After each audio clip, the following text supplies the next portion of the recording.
வணக்கம். என் பேர் ஜெகன். யூசர் சாஃப்ட்வேர்லேருந்து சாஃப்ட்வேர் டெவலப்பர். இன்னைக்கு நம்ம என்ன அப்ளிகேஷன் பார்க்க போறோம்னா, ஒரு ஹோட்டலுக்கான சாஃப்ட்வேர், ஒரு ரெஸ்டாரண்ட் இல்லை ஹோட்டல் அதுக்கான சாஃப்ட்வேர். இதை ரெண்டு விதமாக நீங்கள் யூஸ் பண்ணலாம். ஒன்று டேப்லையும் ஆர்டர் எடுக்கலாம், இன்னொன்று கவுண்டர் உங்களோட கம்ப்யூட்டர்லேயே கூட பில்லிங் நீங்கள் பண்ணலாம். ஃபார் எக்ஸாம்பிள், நீங்கள் டேபில் ஆர்டர் எடுக்கிறதா இருந்தால் ஃபஸ்ட்டு டேபிள் செலக்ட் பண்ணுறீங்க. டேபிள் நம்பர் 1, டேபிள் நம்பர் 1ல் இருக்கக்கூடிய சீட்ஸ் அவைலபிள் வந்துடும். இதில் நீங்கள் சீட் 1 சூஸ் பண்ணுறீங்க. சீட் 1ல் ரன்னிங் ஆர்டர் எதுவும் இல்லை. இப்போது புது ரன்னிங் ஆர்டர் எடுக்கிறதுக்கு ஆட் ஐட்டம் கொடுக்குறீங்க. ஜஸ்ட் என்னென்ன ப்ராடக்ட் எவ்வளோ குவான்டிட்டி அதை டச் மட்டும் பண்ணால் போதும், ஆட்டோமேட்டிக்காக உங்களுக்கு கார்ட்டில் ஆட் ஆயிரும். இப்போ ஃபார் எக்ஸாம்பிள் இதை நான் இன்னொரு டேப் பண்ணேன்னா இதில் நீங்கள் 1 கொடுக்குறீங்களா, 5 கொடுக்குறீங்களா, 10 கொடுக்குறீங்களா, இப்படியும் நீங்கள் அப்டேட் பண்ணிக்கலாம். இதை டைரெக்டாகவும் கொடுத்துட்டு அப்டேட் பண்ணிக்கலாம். ஆட் டு கார்ட் கொடுக்குறேன். ஸோ ஆர்டர் ஜென்ரேட் ஆயிரும். செக் அவுட் கொடுக்குறேன். கஸ்டமரோட பேர் நீங்கள் போடுறதா இருந்ததுன்னா போட்டுட்டு அவங்களோட காண்டாக்ட் நம்பர் என்ட்ரி பண்ணிவிட்டு, டிஸ்கவுண்ட் எதுவும் இல்லைன்னா ஜஸ்ட் கம்ப்ளீட் செக் அவுட் கொடுத்த உடனே பில்லு ஜென்ரேட் ஆயிரும். ரொம்ப ரொம்ப ஈஸியாக உங்கள் ஃபோன்லேயே இந்த ஆர்டர்ஸை நீங்கள் மெயின்டைன் பண்ணிக்கலாம். இப்போ அதே மாதிரி மறுபடியும் நான் அந்த சீட்டை சூஸ் பண்ணுறேன். ஆட் ஐட்டமில் மேலே டைனிங், ஏசி, பார்சல். நான் ஏசி சூஸ் பண்ணேன்னா ஏசிக்கான ரேட் கொண்டு வரும். பார்சல் சூஸ் பண்ணால் பார்சலுக்கான ரேட் சூஸ் பண்ணலாம். இதில் ஆல் ஐட்டம் டச் பண்ணேன்னா அதில் இருக்கக்கூடிய கேட்டகரிஸ் லிஸ்ட் ஆகும். அந்த கேட்டகரியை மட்டும் இதில் வரும். ஃபார் எக்ஸாம்பிள் நான் பீவரேஜஸ்னால் ட்ரிங்க்ஸு, அதோட கேட்டகரி மட்டும் வரும். இப்போ நான் பிரியாணி அதை சூஸ் பண்ணேன்னா பிரியாணி ஐட்டம்ஸ் மட்டும் வரும். ரொம்ப சிம்பிளாக நீங்கள் ஆர்டர் எடுத்துக்கலாம். ஸோ இது ரன்னிங் ஆர்டர்.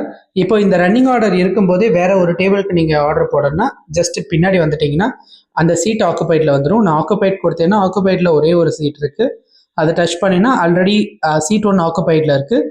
இப்போது சீட் 2ல் வேற ஒருத்தவங்க வராங்கன்னா அந்த பேரை டச் பண்ணிவிட்டு அவங்களுக்கு என்ன வேணுன்றத ஆர்டரில் ப்ளேஸ் பண்ணிக்கலாம். இப்போது அந்த பழைய சீட் 1ல் வந்துட்டு இன்னும் வேறு ஏதாவது ஆர்டர் கொடுக்குறாங்கன்னா டேபிள் 1ல் போயிட்டு சீட் 1ல் போனீங்கன்னா ஆல்ரெடி ரன்னிங் ஆர்டர்ஸ் இதில் ஷோ ஆகும்.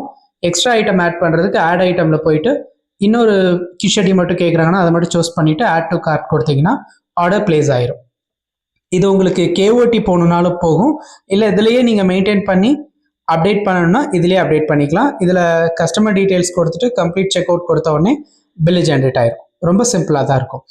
அதே மாதிரி இதில் நீங்கள் எக்ஸ்பென்சஸ் மெயின்டைன் பண்ணிக்கலாம், இன்கம் மெயின்டைன் பண்ணிக்கலாம், ரிப்போர்ட்ஸ் எல்லா விதமான ரிப்போர்ட் பார்த்துக்கலாம். Bill wise report, item wise report, waiter wise report. So இது report centre. Bill wise, item wise, mode wise report, cash, UPI, அதில் எவ்வளோ பேமெண்ட் உள்ளே வந்திருக்குன்னு பார்த்துக்கலாம். கேட்டகரி வைஸ் ரிப்போர்ட் பார்த்துக்கலாம். So counter wise, staff wise, waiter wise எல்லா ரிப்போர்ட்ஸுமே இதில் இருக்கும். இதில் இன்கம் அண்ட் எக்ஸ்பென்ஸ் ரிப்போர்ட்டும் இதில் பார்த்துக்கலாம். ஃபார் எக்ஸாம்பிள் நான் புது எக்ஸ்பென்ஸ் நான் போடுறேன்னா இதில் மெனுவில், ஸோ நான் ஜஸ்ட் பியூஎஸ் டேஷ்போர்டில் இருந்தே இந்த இடத்துல மெனுவில் இருந்து எல்லா மெனுவுக்குமே நீங்கள் அக்சஸ் பண்ணிக்கலாம். நான் புது எக்ஸ்பென்ஸ் போகிறேன்னா எக்ஸ்பென்ஸை டச் பண்ணுறேன், ஆட் எக்ஸ்பென்ஸ் கொடுக்குறேன், category, type, amount, payment method, எதுக்காக நான் செலவு பண்ணுறேன்ற டேட்டா உள்ளே போட்டுக்கிறேன். ஃபார் எக்ஸாம்பிள் ஏதாவது ஒரு மஷ்ரூம் ஏதாவது வாங்கியிருப்பீங்க, அவங்களுக்கு நீங்கள் பே பண்ணுவீங்க. ஏதாவது பலசரக்கு ஜாமான் வாங்கியிருப்பீங்களா, அதில் பே பண்ணுவீங்க. ஸோ மொத்தம் எவ்வளோ பேமெண்ட் நடக்குதோ அதை ஃபுல்லாக நீங்கள் இதில் போட்டுக்கலாம். எலக்ட்ரிசிட்டி பில், மெயின்டெனன்ஸ் எல்லாத்தையுமே இதில் உள்ளே என்ட்ரு பண்ணிக்கலாம்.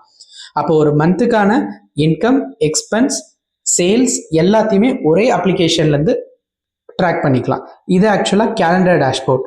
இந்த மந்த்துக்கான ஓவரால் எக்ஸ்பென்ஸ் என்ன, இன்கம் என்ன, எல்லா டேட்டாவுமே இருக்கும். நான் இன்றைக்கி டேட்டை சூஸ் பண்ணும்போது இன்றைக்கி டோட்டல் எவ்வளோ சேல் நடந்திருக்கு, அதில் எவ்வளோ எக்ஸ்பென்ஸ் நடந்திருக்கு, எவ்வளோ இன்கம் வந்திருக்கு, எல்லா டேட்டாவுமே இதில் பார்த்துக்கலாம். ஸோ இது எக்ஸ்பென்சஸ், இது இன்கம்ஸ்.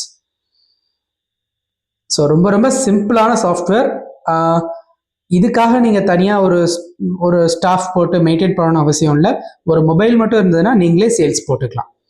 தேங்க்யூ. இதே மாதிரி ஏதாவது கஸ்டமைஸ்டாக அப்ளிகேஷன் டெவலப் பண்ணணும்னா ஜஸ்ட் காண்டாக்ட் பண்ணுங்கள். User softwares. என் பேர் ஜெகன். தேங்க்யூ.